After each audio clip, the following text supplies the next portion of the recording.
Good evening. Well, the pandemic has been used to encourage us all to work from home. A new way of working, home working, flexible working, and we're all going to be just as productive as we were when we went to the office and worked in teams. I've always thought the whole thing is a complete load of nonsense in the vast majority of cases, but it's something that's been embraced by the civil service. Yes, absolutely.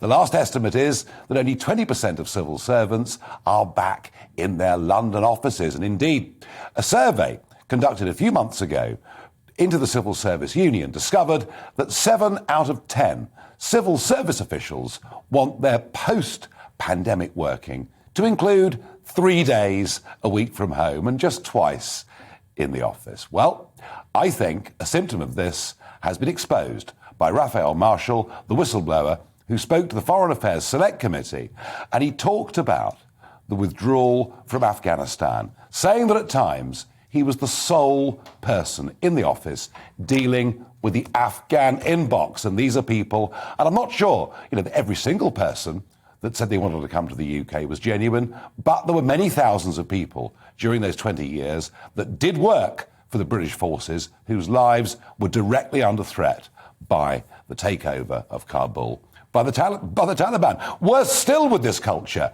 Sir Philip Barton, the boss. And here's a picture of him, a classic sort of chinless wonder who's had a wonderful career in the civil service. He, of course, has already got his knighthood, his guaranteed pension. Think about this. He was the senior civil servant there in the Foreign Office. Kabul fell on the 15th of August with all of the ensuing chaos. And guess when he came back to work? Well, he came back to work on the 26th of August. Jolly well done, Sir Philip. Absolutely marvellous. No, I think the whole thing is a complete and utter disgrace. There are other questions too.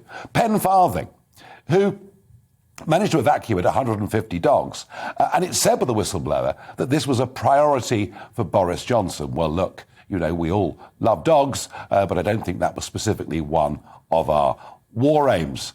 Even worse than that, in the Foreign Office in Kabul, details of Afghanis, their addresses, were left in the British Embassy and were not destroyed.